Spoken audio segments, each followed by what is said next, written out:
আপু তোমার নাম কি? মোহনা। মোহনা। নামটা তো খুব মিষ্টি। তুমি পড়াশোনা করো?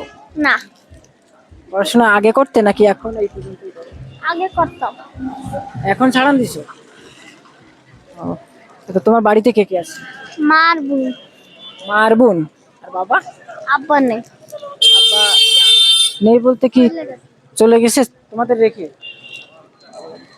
এই যে তোমাদের এই যে সংসারে যে খরচ খরচা হয় এগুলা কিভাবে চলে? এই আমার হাজিয়ে চলে। তুমি এই কি বিক্রি করো এটা? কলম। এই দৈনিক কয়টা বিক্রি করো? এক পাতার দা 5টা 6টা এরকম। 5টা 6টা? কেউ কলম না নিয়ে এমনি খুশি হয়ে 5টা 10টা দেয়। মানে বিক্রি করতে যাও, যদি নিলে নাই, না নিলে তোমারে খুশি হয়ে তখন তারা যে খুশি হয়ে যদি কেউ দেয় হ্যাঁ, বা কেউ কিছু কোনো কখনো কেউ কিছু খাবার খেতে দেয় ডেকে। দেয়।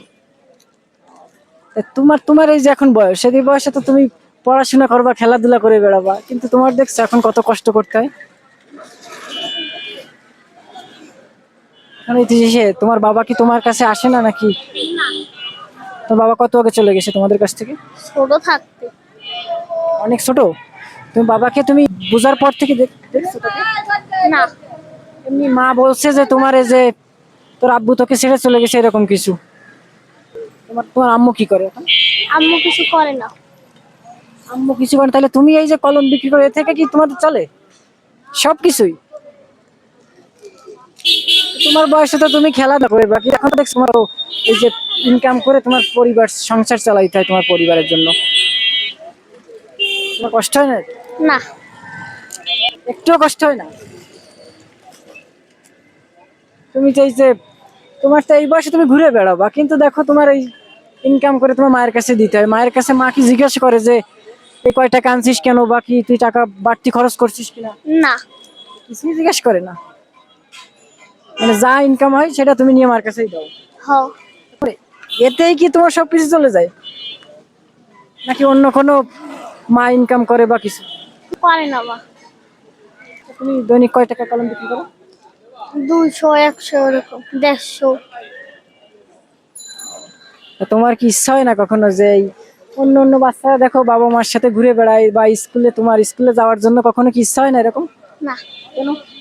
ভাল লাগে না পড়তে। করতে ভালো লাগে না? এরকম ঘুরে বেড়াইতেই তোমার ভালো লাগে? কখনো কি মনে ইচ্ছাই জাগেনি যে আমি পড়াশোনা করি বা কিছু করি? না, এরকম কিছুই ইচ্ছা জাগেনি?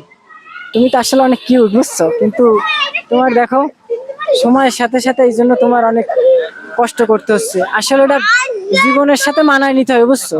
এখন তো এই ছাড়া তো আর কিছু করার নেই। না কিছু করার নেই। তুমি আরো ভালো কিছু করার চেষ্টা করো, সবসময় এগিয়ে যাও। কারণ যেহেতু তোমার তোমার দ্বারাই তোমার সংসার চলে, সেহেতু তোমার সেইভাবেই থাকতে হবে, তোমার সেইভাবেই ইনকাম করতে হবে। তুমি সবসময় সৎ পথে থেকে ইনকাম করার চেষ্টা করবা, ঠিক আছে? হ্যাঁ। আচ্ছা, তুমি তাহলে ভালো থাকো, সুস্থ থাকো। এই